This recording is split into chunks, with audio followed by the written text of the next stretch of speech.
It's a very difficult subject.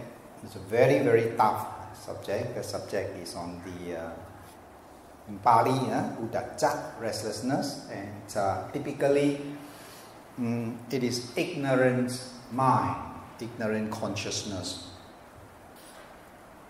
It is very difficult to recognize ignorant mind. So probably you say, what is this ignorant mind? Are you ignorant? No, I'm not ignorant. Could you consider yourself ignorant? No, we don't consider ourselves ignorant. We know a lot of things. We always think that we know a lot. But in the Dhamma means the nature of this mind, this ignorance is a very fantastic mind state. It is the king of these evil roots. It is like a king. It is the strongest, and yet we do not recognize them. We do not recognize this ignorance, so we can't deal with them. So from life to life, this ignorant mind just take us from birth to death, and still we don't recognize them. Don't recognize this ignorant mind. Now, if we could recognize ignorant mind, then we could do something about it, because ignorance is the cause of suffering, according to our Buddha's teaching. It's the cause of suffering, it's the cause of pain, not knowing, ignorant. So we need to understand what ignorance is, and so we can deal with it. But it is hidden. It's hard to recognize unless you study Abhidhamma, the abstract teachings of the Buddha, abstract teaching, or unless you are a meditator and your teacher will to point you to recognize these mental states. You need to recognize it. The difficulty of watching the mind is to first to learn to recognize it. If you don't recognize what is in this mind, then you can't do anything about the mind. It just arises by itself. It just causes trouble and then it disappears. And Mohajita, ignorant mind, do not show himself clearly to us. He uses too general greed and hatred, left and right side. He uses too general to attack us. That we can recognize.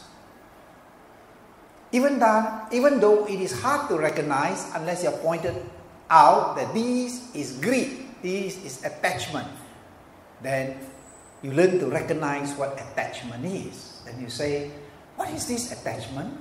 Well, what is the purpose of this attachment? What does attachment do? And then when you listen to talks, you read in the Abhidhamma books and explained by a teacher, then you know, oh, attachment. Attachment is attached to an object. And why do we attach to an object? Because it gives a lot of pleasure, gives a lot of joy.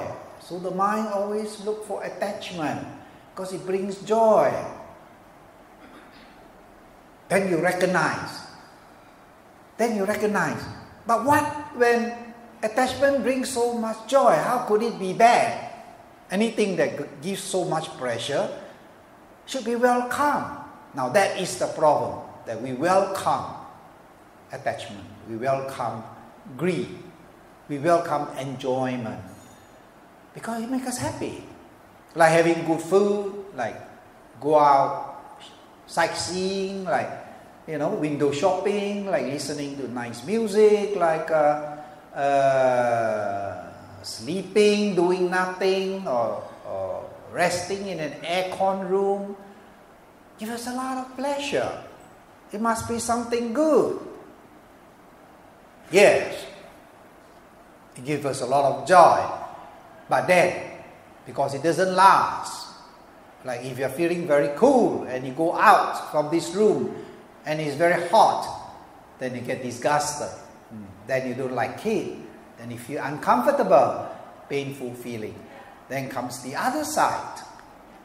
Hatred, anger, frustration. So it comes together. But as a meditator, once you're trained to recognize it, then you can recognize it. Then you say, okay, now I recognize greed and hatred. Right? So I'll do something about it. Then you say, how do you do something about it? Then you say, okay, I'm not a monk, I'm not a nun, so I take my precept, I still enjoy. Yes, I still enjoy good food, I still listen to music, I still go shopping, but I keep my precepts. I enjoy now, I have happy feeling now, and in the future, I will also have happy feeling now. I will have happy feeling in the future because of the precepts. Because you will be reborn in a happy world. In another life, you will have a good life. So you're happy now and you're happy in the future. But you have to take care of the ill will, because ill will is actually dukkha. What is dukkha? What is suffering? The first noble truth. What is suffering? Feeling hard to bear. Feeling that is difficult to bear. It's painful feeling. So that is dukkha. And ill will is dukkha. Whenever you have anger, it burns the mind. You feel a lot of pain. And sometimes we don't even know that anger. We are hurt by anger. We don't even know that. Fear produces a lot of pain. Loneliness produces a lot of pain, mental pain. And yet we don't recognize that too. We don't recognize that as suffering. We know, we are conscious. Now knowing and conscious is two different things. You're conscious of pain, but you don't know how to do anything about it. You're conscious, so you're experiencing pain. But you do not know what to do with it, how to get rid of it. But we do know sometimes, if we are lonely, we go and see friends. Or we go out and have nice food. Or we go for a movie. So, for some time, pain is not there because we are replaced by pleasant object. So we do that in a sense that we are running away from pain most of the time, or all the time, whenever there's pain. Then we run away from pain. So we see, we could perceive attachment and pain. But the chief of all the evils is moha, ignorance. And ignorance is pulling the string. This too is the general. It is like puppet. Greed and hatred is like puppet. But moha, ignorance, is the master, is the king, is the chief. But it is hidden. You do see quite clearly our attachment every day. We want to enjoy, we want to eat, we want to see friends, we want to go for a movie. Yes, we think of how to spend our money, go overseas, sightseeing. Of course, we are thinking of enjoyment all the time. But the byproduct is the suffering. Even if you go overseas, then a lot of hassle. You got to pass through custom, and you meet a lot of people you don't know, and you don't even know their language. For example, I was in Germany, and they could understand English, but they won't talk English with you. Whenever you talk English to them, and they say nee, nee, nee, and worst of all, they start pointing to you. As if they know. They say, here. And then you go there, and then, is that the place? Then ask another person. The moment you speak English, they say, here. I say, how come I come back to the same place? And they keep pointing you to the opposite direction because they don't want to speak to you. They don't want to speak English to you. You say, this is hassle. You think you enjoy, you go there, you don't enjoy. You walk until your leg also pain. Don't enjoy. But But the concept itself, the idea itself, so nice. My next one, I'm going to Switzerland. Next one, I'm going to Sweden. And then somebody tell you, hey, that is fantastic. Have you been to the museum? I say, I've been museum. Everywhere I go is museum. Hey, but this is special. You know what is so special? The whole Viking ship is in the museum. They salvaged the Viking ship that was sunk hundreds of years ago. And they salvaged it and they put the whole Viking ship in the museum. I said, what? Whole Viking ship, what is there to see? Yet, delusion, moha, our mind always tells us that this is good, this is good, this is good. But when you really get it, it is not that good. Then again, it comes as udacha and doubt, restlessness and doubt. So the main mohachita, the main ignorant mind, it comes as these two. So today I'm going to talk about udacha, restlessness. The English word is merely restlessness. What is this restlessness? To be exact, it's the moving mind. Moving mind. When there is nothing very exciting that captures your mind, when you are not thinking about enjoyment, particularly, you're not thinking about going overseas or whatever it is, and there's nothing much anger or hatred in your mind, then you have this udacha come as the main. Now normally it pushes the greedy mind and the hatred mind, but it can come by itself. But when it comes by itself, it is very subtle, very hard for you to notice it, unless you're a good meditator. Unless you're a very good meditator, and you keep watching the mind, then you start to recognize what is this moving mind. You sit alone doing nothing, and the mind moves. Hey, I want to eat this, I want to eat that, I want to have some ice cream, I feel like having a coffee, or I want to have teh tarik, I go next door, across the road have teh tarik. Moving mind. What does it moves? Normally it just moves. It's just restless. It's just move. But it moves what?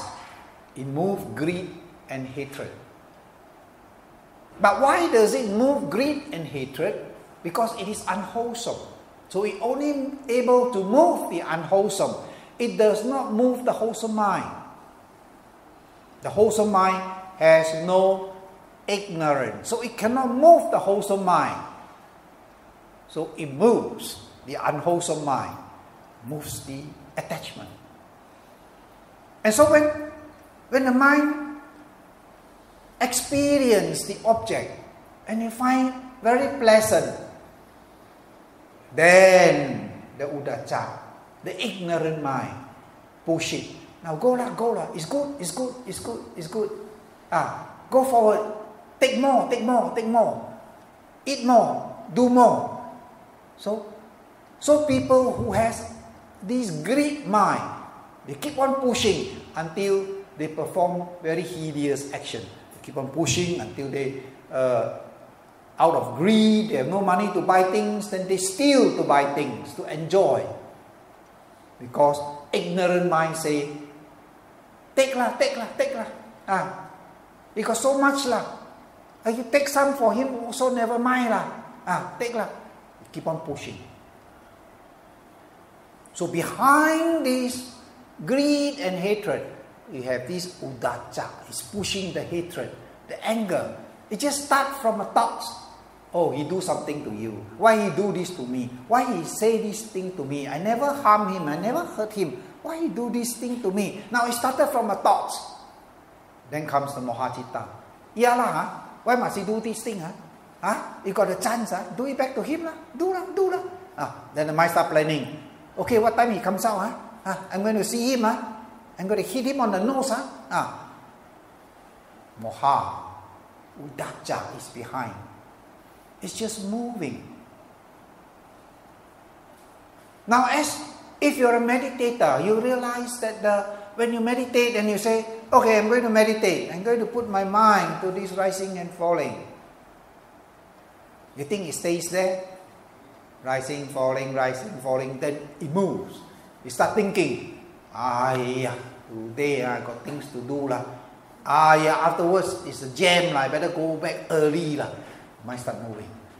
It doesn't stay in this rising and falling. Why? Uddhacca. This moving mind, this ignorant mind, it doesn't want you to stay. Because if your mind stays for some time, then comes the stillness. When there is stillness, then uddhacca die off. Uddhacca cannot control your mind. And there's stillness. When the mind is at one point, when it stays there. So what do? In our meditation, we pull it back. We note, okay, it's straying, it's thinking, and we start to name what we are thinking. Okay, we are thinking of food. Then we bring it back. Then the mind thinks of something angry. Oh, he owes me money and he's not going to pay me. I gotta go and see him tomorrow. Catch him in the house tomorrow. Then you know, okay, mind getting angry. Mind is going to collect debts. Knowing, collection, comes back. So it keeps running, you keep pulling, it keeps pulling, until it stays. Now, why does it stay? It stays because the wholesome mental state is developed. Ekaggata. One-pointedness of mind. The wholesome mental state is developed. But first, we have vitakka. When you haven't got the concentration, then we have the initial application of mind. We keep on bringing it back, initial. Until the initial becomes very strong. Then you have a sense of calmness. But once you get into ekaggata, then a very strong calmness, stillness of mind. Then uddhacca dies. But it doesn't die forever. It only dies for the moment your mind is in the objects of your meditation. Once your mind is not in the object of meditation, uddhacca comes again. It doesn't die. That is why it keeps on pushing the attachment that gives rise to rebirth. Then we are born again and again and again. Why are we born again and again and again? The Buddha says, we are born. If the bones are hit together, it is the size of bigger than Mount Everest. He says, Mount Niru. Mount Niru, it's in the Deva world. There is this mountain that is so huge. It is called Mount Niru. But compared to our Mount Everest that we can see in our world, it's bigger than our Mount Everest. From birth to birth. And if the bones were not to decay, to accumulate, compile together, it is as big as Mount Niru. How many times we have died? And we are born again and again. Why? Uddhacca. Because you keep on pushing us. From birth to birth, keep on pushing us. Pushing us to rebirth. Because we have not enough. We have not enough. We want to live some more. It's not enough. Is it always enough? No, it's not enough. If you say, I want to have 1 million, when you have 1 million, you say, nowadays 1 million, nothing lah.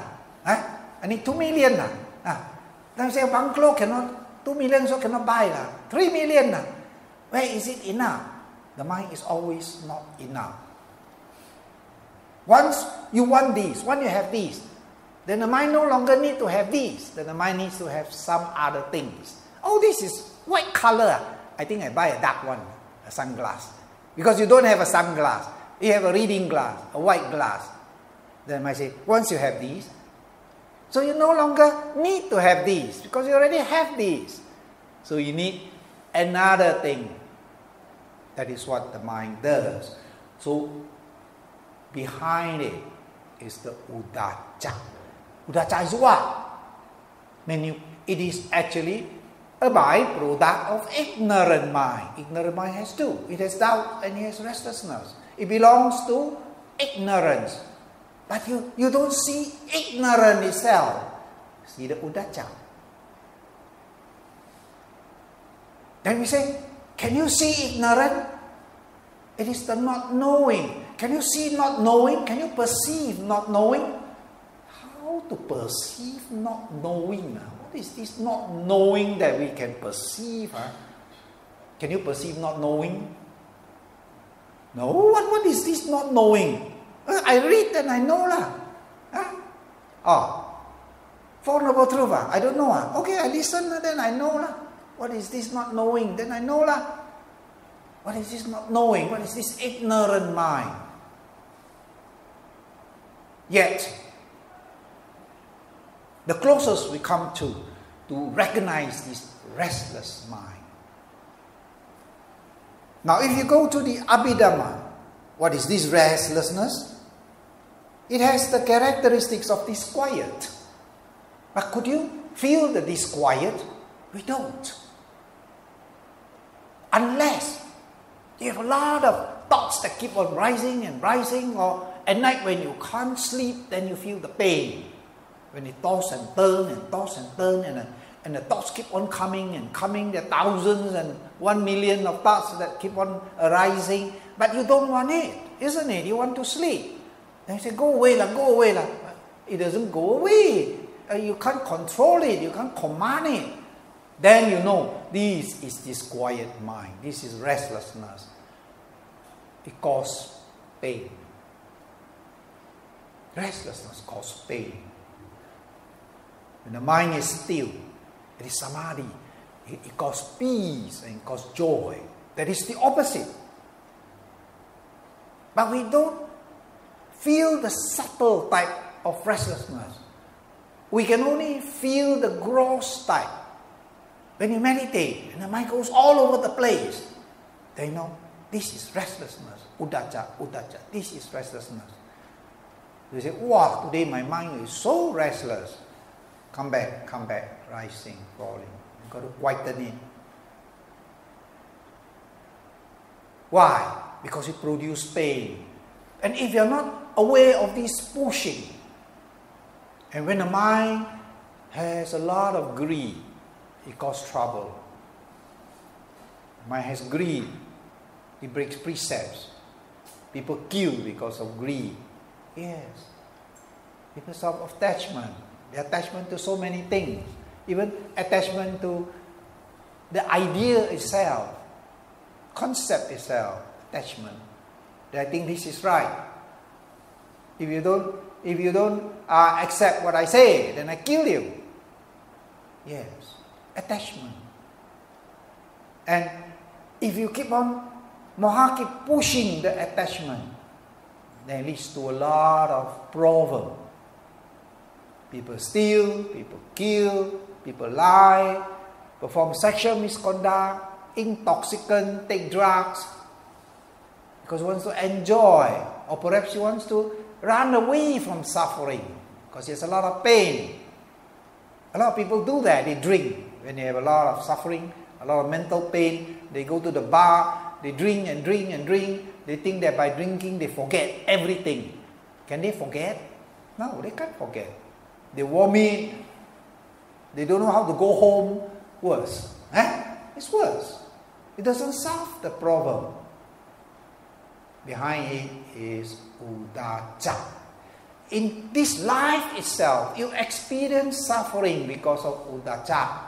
So much pain that we encounter because of this uddhacca, because of the pushing. But of course, we don't recognize the pushing in our mind. We recognize the pushing external. Now you keep on grumbling. I can't stand it. I slap you. Are you recognize when it is from outside that he's pushing you? He's making you angry. But the pushing is actually from inside. If the inside is not pushing, you will not be agitated. It's from the inside. And especially hatred, anger. Keep on pushing and pushing and pushing and pushing. Pushing the mind. 2-3 days ago, it's a very funny thing. This man went to eat durian and he doesn't like the taste of the durian. And because the durian is so expensive, and perhaps the durian man would say something nonsensical, or not what he likes to hear, because he's already angry. I pay so much money for this durian and it doesn't taste the way you say it should taste. So he kill him. Yeah, it's true, he kill him because of this durian, because the taste doesn't really give him what he wants. Kill him because of durian, because he doesn't like the taste. You think it's absurd? It's not absurd. It is uddhacca. It is this mind inside. You keep on pushing the anger. Disquiet. So there's no peace of mind. So sometimes when you sit there and you tell yourself, why am I so disturbed? Nobody disturbed me. Then who is disturbing me? Then you are disturbing yourself. Why are you disturbing yourself? For what? Uddhacca. Disquiet mind. Mind that is disturbing, disquiet. It just keep on moving. And it has no direction. Because moha has no direction. Ignorant mind has no direction. And what is the direction? It has the direction of greed and hatred. It just used the two heads of the snake, greed and hatred. I push that direction towards greed and hatred. But minus these two, when it arises by itself, without these two, then it has no direction. It has no snake, the head of the snake, so it has no direction. So you move here, then you move back to the center. You move, then move back to the center. But it is moving. This quiet mind. So sometimes we can't get the stillness of mind because the mind shakes. And when the mind shakes, when you are in total calm, when you get the mind to stillness, you can even feel the body shaking. That's why the Buddha says in the meditation, the practice of samatha meditation, concentration, I still my mind. Then I still my body. Still my body. Because the shaking mind shakes the body. When you sit for a long, long time, the body starts to shake. Because the mind shakes. When you're so getting into that stillness, a bit of shake in the mind causes vibration in the body. And so the mind and body shake. Then you know, this is uddhacca. That's why you need to meditate. If you don't meditate, you don't know anything. Even you read, it's only words. It's only English words. You don't understand the real meaning of what uddhacca is. But once you meditate, you understand what the Buddha says. Because the Buddha is a meditator. Don't you think so? Buddha is a meditator? Yes, Buddha is a meditator. So when a meditator talks to a meditator, then a meditator understands. Right now, a doctor talk to a mechanic. You think a mechanic understand? No, don't. Because he is in a different field. He repair car. This one repair body. So different. One is repairing iron. The other is repairing the body, flesh and bones. So it's different. They speak different language. Then again, its function. Now, what is its function? Its function is to make the mind unsteady, wobbling, makes the mind. That's the function of uddhacca. You can't walk, cannot stand properly, wobble. It wobbles. That's the function of uddhacca. So when you're wobbling, then you know it's uddhacca. Unsteady. When you meditate, your mind cannot focus. Uddhacca is there. But it may not be the main one. The main one would be the greed and the hatred. Right? And how does it manifest? How does it come out? When it appears, how does it appear? Appears as turmoil, disturbances. Uddhacca appear as disturbances. So we are very disturbed. Sometimes, even when you are with friends and a group of friends and they were laughing, they were enjoying themselves, sometimes you also feel disturbed. They are not at peace. You just feel, wow, 头痛, wow, very disturbing. Even though you will be with a group of friends or laughing or singing or fooling around, but your mind is not at peace. You still feel turmoil. Feel like, okay, I better go home and rest, right?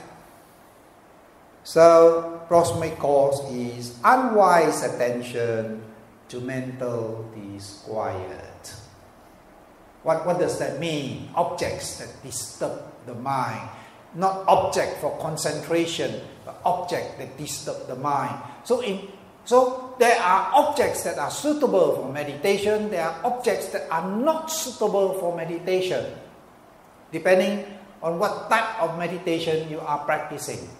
If you get the wrong object, you will get disquiet. You can't get quiet mind. Now even dead bodies, for example. Dead bodies. People meditate on dead bodies. And for monks especially, they use it to overcome this passion. And what do they have for the dead body? A monk must only have a male body, cannot have a female body. Female has passed away. In India, they just wrap it up and burn it. And before they wrap it up, they just put it on the wood, or on the roadside, or on the pavement. So monks will suitable place, they will sit there and meditate on the dead bodies, corpse. But they do not meditate on the female body, cannot. And a female nun cannot meditate on the male body because it's not a suitable object. It gives rise to passion. Opposite sex, not allowed to direct their mind on the opposite sex for a long time. Why? Because it brings out passion to the mind. We're not allowed to do that. Because it's not a suitable object for this passion, the practice of this passion.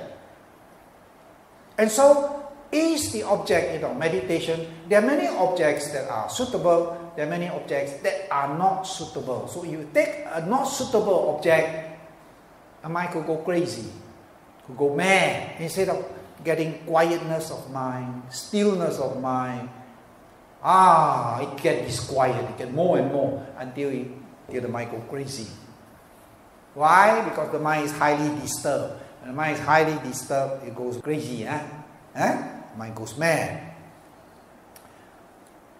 What are the factors? Now, what is the difference between moha and wrong view?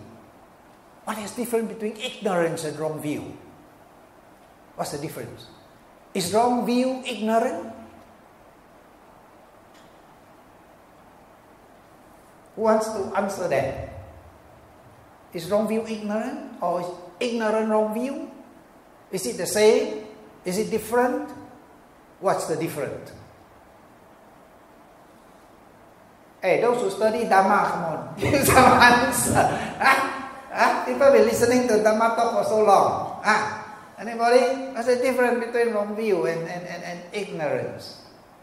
Now, ignorance is ignorance. It's just not knowing. Wrong view is different. Wrong view is a view. It's a view. It's a view like a life is eternity. A life is annihilation. There is a soul in my body. When I die, the soul leaves my body, go to another body. Now, these are all wrong view. Different from ignorance. Ignorance is just not knowing. Another part of it is doubts. The mind just not know. It's just doubting. That is all. Is it so? Is it not so? Why is it so? Why must it so? It's just not knowing. That's all. But view is very fixed. I believe that this is my soul. When I die, I go to heaven. I believe this body, when I die, the body go to heaven, the whole body. So you cannot operate on my body. You cannot touch my body. Sacred. My body is sacred. So they don't allow any operation. They don't even allow giving blood to another person. Because this is my body, my blood. It's very sacred. When I die, the whole thing go up heaven. You think it's nonsense? Of course. But it is a view. So don't touch his view. When there is a udacha, a very strong udacha, you go and touch his view, you are in deep, deep trouble.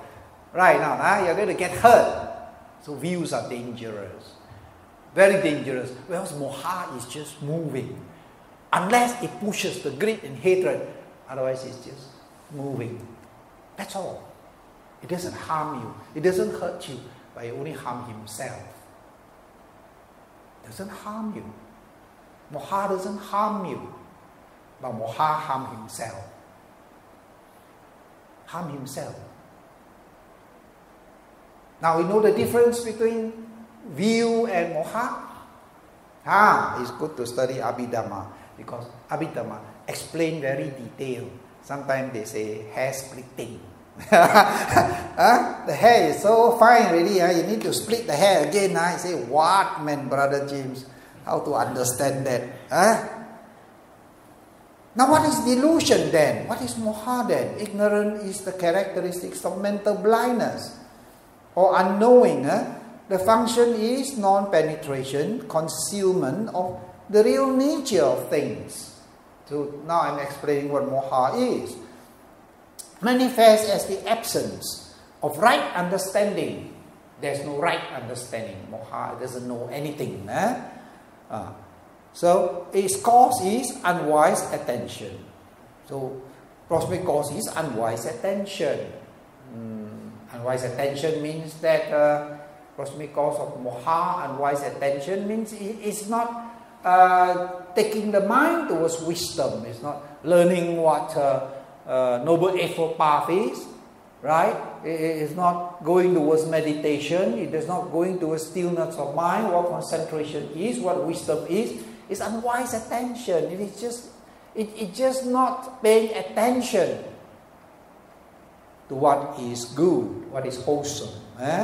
Should be seen as the root of all that is unwholesome. Moha is fantastic.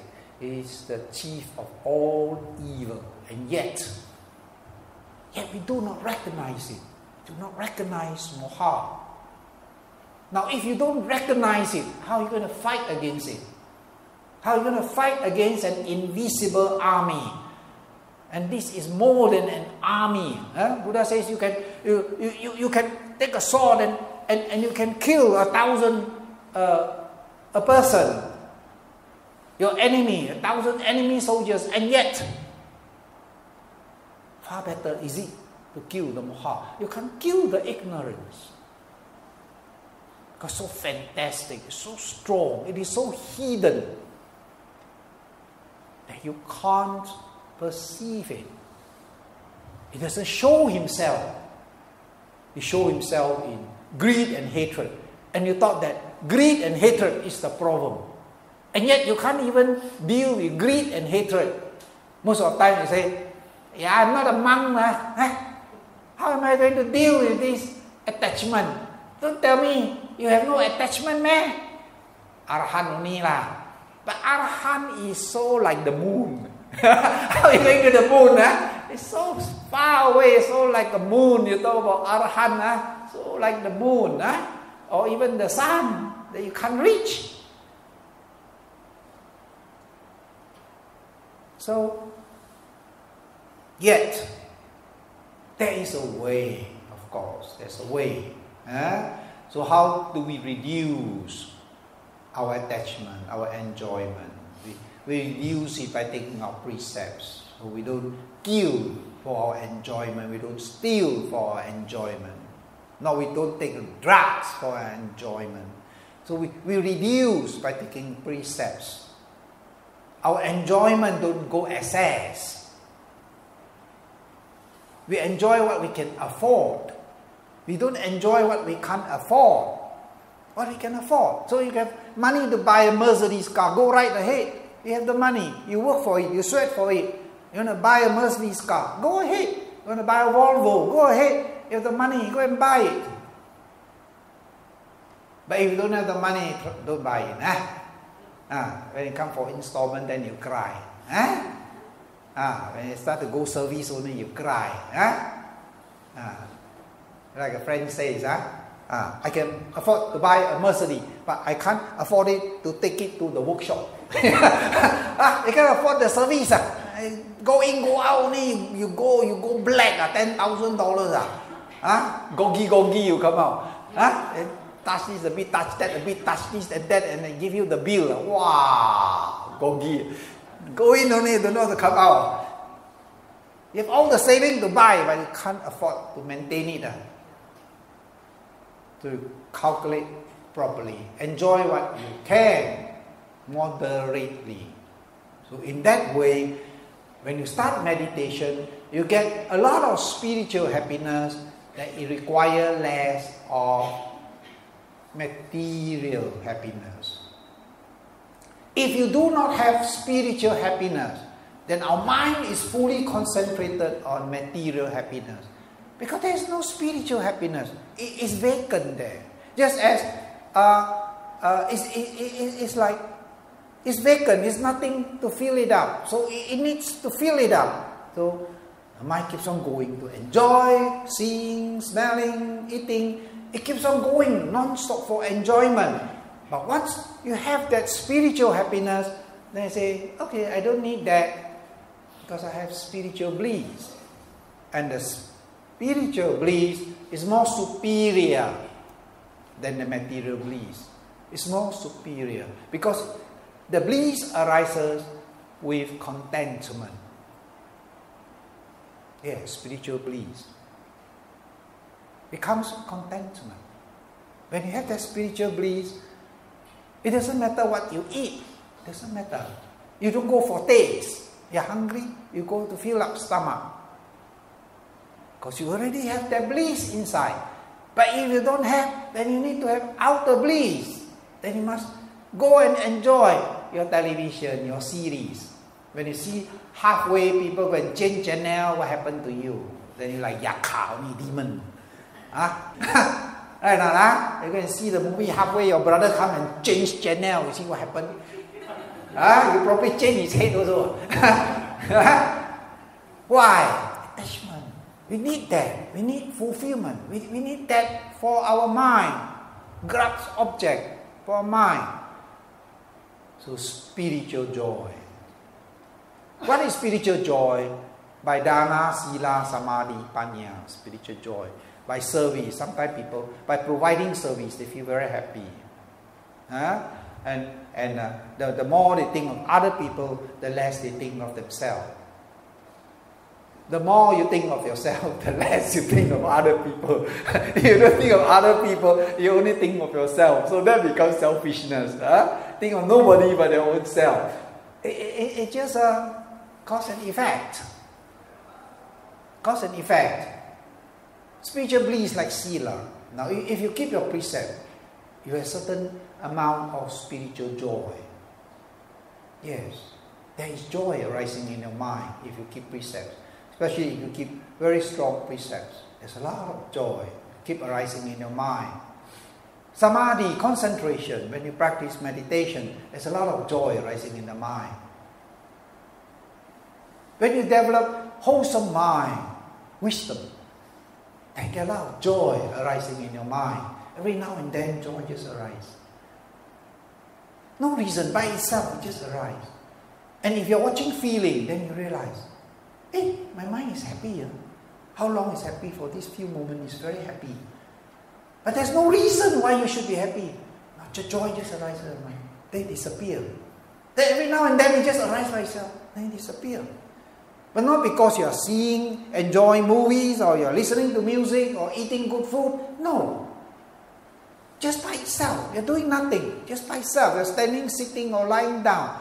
Just the joy arises by itself. And then it disappears.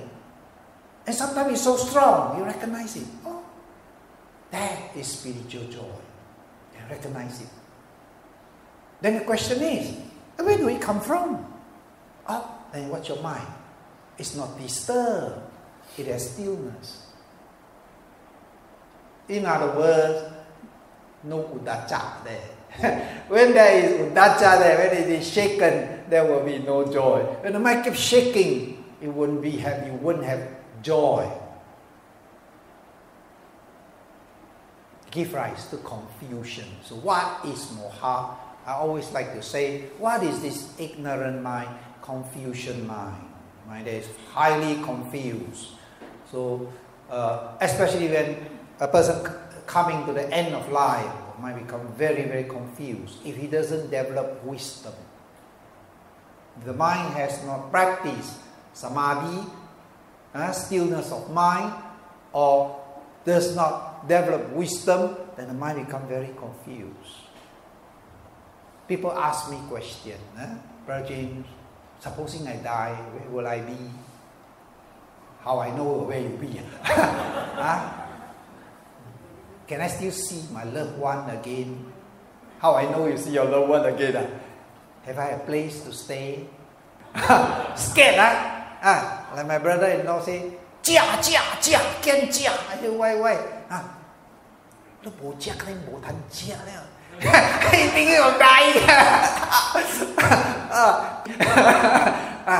Thinking of, if I don't eat now, I come off already. Go to Australia, come back, suddenly cannot breathe, knock out. I didn't die. Should have died already. But the doctor saved him, so he didn't die. Jia.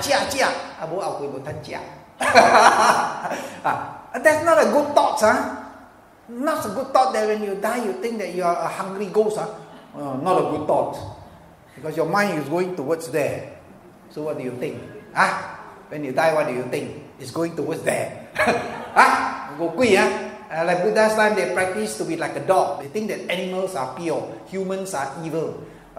Animals are very simple-minded, they are very pure. So they practice to be exactly like an animal, like a goat, like a cow, like a dog.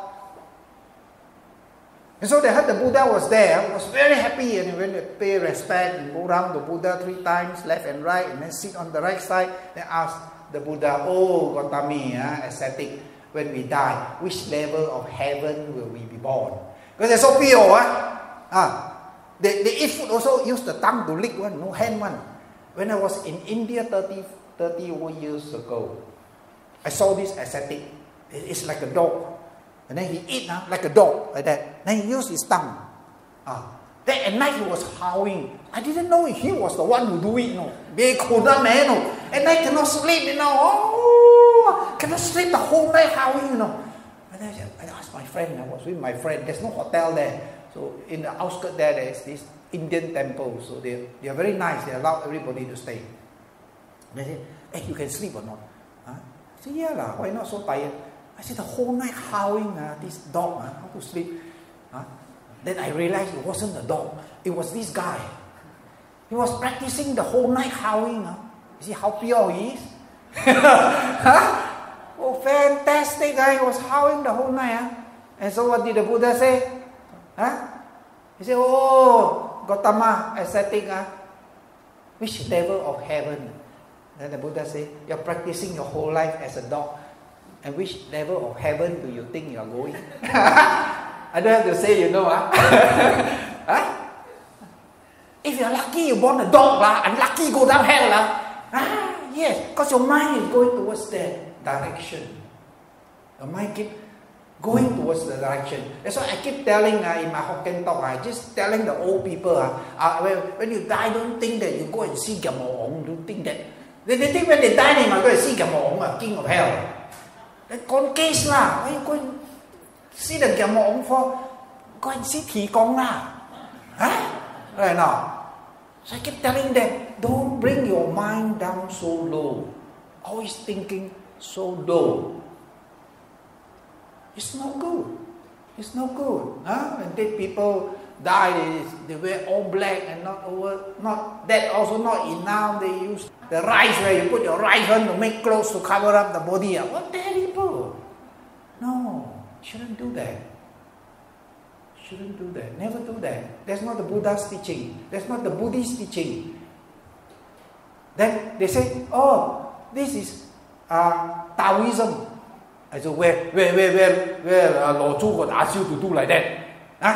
Taoism would ask you to do like that? No, nonsense. Lord Zhu never asked you to do like that. No. Then who asked you to do all this nonsense? People wants to make money. Right now.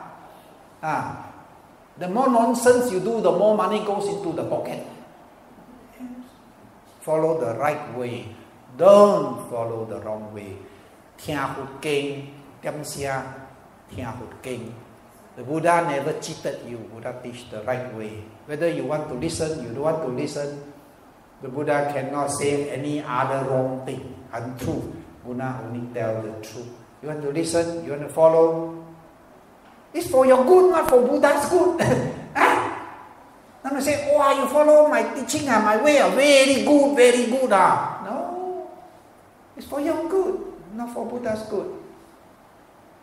Buddha is fully enlightened. It doesn't require anything anymore. It doesn't require your worship. It doesn't require your money. It doesn't require your thank you. No. He just gives out of compassion. He just gives what he has attained, what he knows.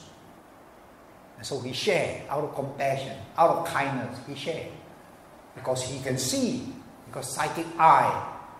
Buddha says, I see the past, I see the present, I see the future. All that I see, the Buddha knows. Why? Because Buddha is fully enlightened. The Buddha taught a lot of things, especially Abhidhamma. Buddha talked about recognizing the mind.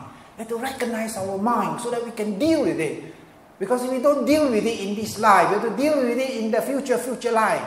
And in future life, if you have no contact with the Buddha's teaching, then your mind is blur. Don't know anything. So you don't know anything. Buddha will push you from life to life. One life after another life. There is no end. And I asked the Buddha, is life eternal? Buddha kept quiet. For such type of people, life is eternal. Because there's no end. You keep on birth and birth and birth. Where got there end? There's no end. If you have this moha that keep pushing you to attachment. Now we attach to this, now we attach to that, now we attach to next life, future life. Just as our mind attached to tomorrow. My brother always say that. I say, I say, Hami, Kini bo ho. Kini Hami do say to you car. Do also no use. Because this year the luck no good. There I see 3 of them already. 3 also say the same thing. And then the next year come already. They say, wow, Kini unho. Then 1 month, 2 months also nothing happened. 3 months also not happened. Then better go and see again.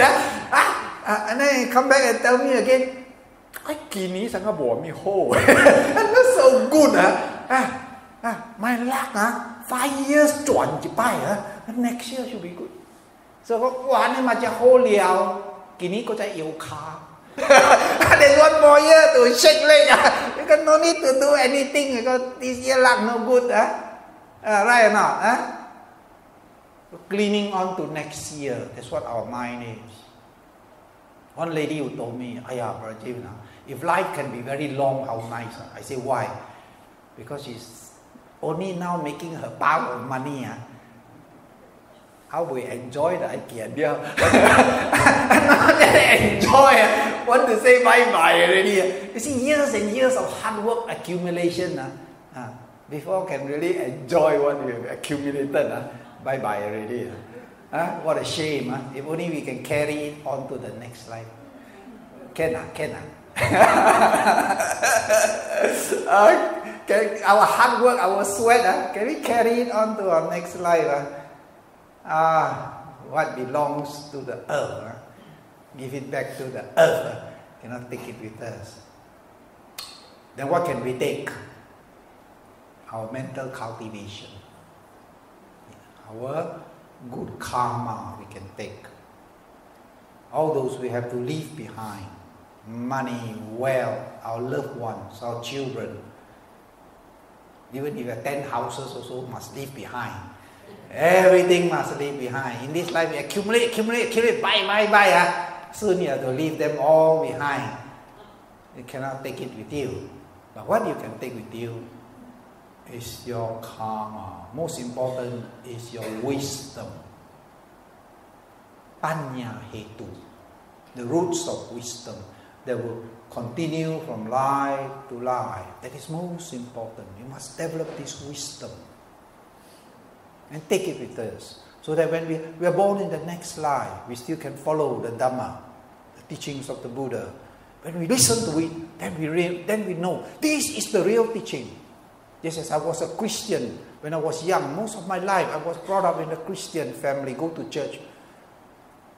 First time I listened to the Dhamma talk, and I was very young and I was very shy and was staying quite far away because I dare not go near, and two of them were talking Dhamma. And when I listened to the discussion, Dhamma discussion, wow, joy arises in my mind.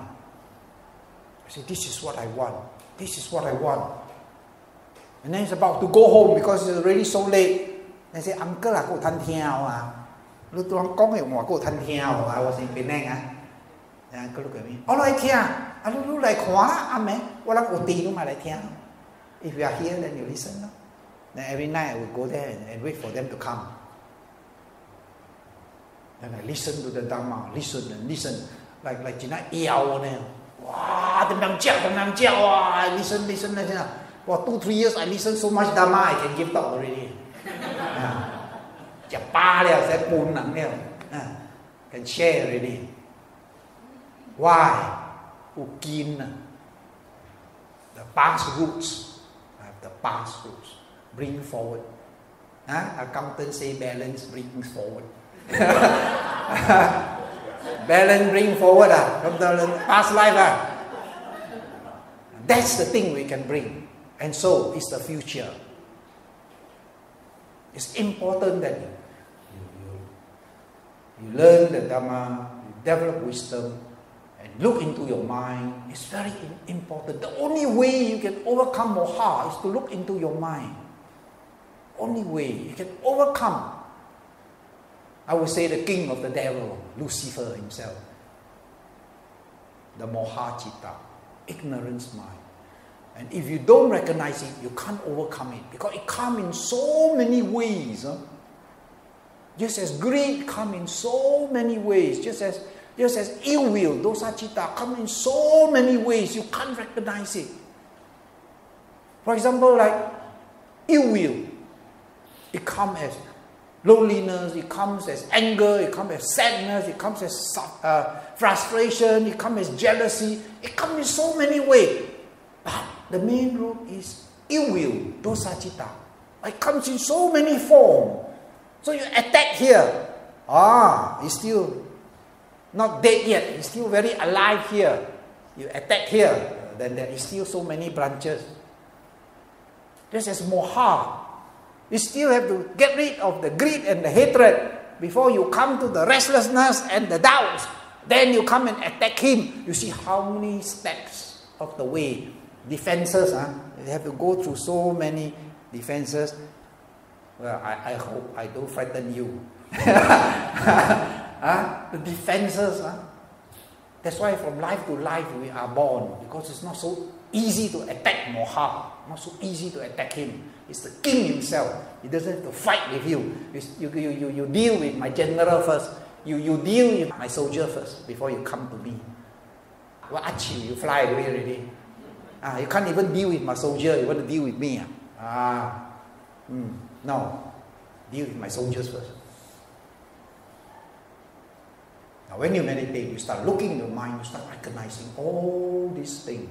Not only you recognize them, you learn how to deal with them. How do you deal with restlessness? How do you deal with restlessness? Use your concentration. Whenever you have free time, just put your mind to rising and falling, or the breath in and out. Still the mind. Once you still the mind, then you can see the moving mind. You can see the difference, because the difference of the stilling of the mind is the moving mind. So when your mind is still, a little bit of movement, you start to know it. But of course, as a layman, you can't be meditating 24 hours a day. You have daily life to do, with daily work, responsibility. But it is good, once the mind is habitual in this practice of stilling the mind, when the mind moves, you allow the mind to move how far? Then you say, okay, it's already moved 50% already, better stop. Don't let it keep on moving until it goes out of control. When the greed go out of control, or anger go out of control, no. You've got to bring it back. So what do you do? If there's a lot of hatred, then you practice loving kindness. Or you practice non-hatred. May I not be angry? May I not be angry? I will not get angry. May I not be angry? Now why do you keep saying that? We develop sanya perception. Cetasikas in the 5 aggregates, sanya is so very useful. It's so important. You strengthen the sanya. And what is this sanya? In the registration consciousness. It goes into the mind like a tape recorder. So whenever anger arises, the sanya arises. Oh, I'm not going to get angry. And it dies off. Whenever you're getting angry, it comes out. Hey! I'm not going to get angry. Just as you say, I promise. I say, hey, I promise I won't do it. Okay, I won't do it. Now how does the I promise come out? Because you keep promising it to yourself. You keep promising to yourself, I won't do it. I promise I won't do it next time. I will not do it. So when you want to do it, you don't do it. Because the promise arises. How does the promise arises? The sanya. We always say the subconsciousness. Listen to your subconsciousness. What your subconsciousness say is always right. But very important, you don't get the wrong subconsciousness.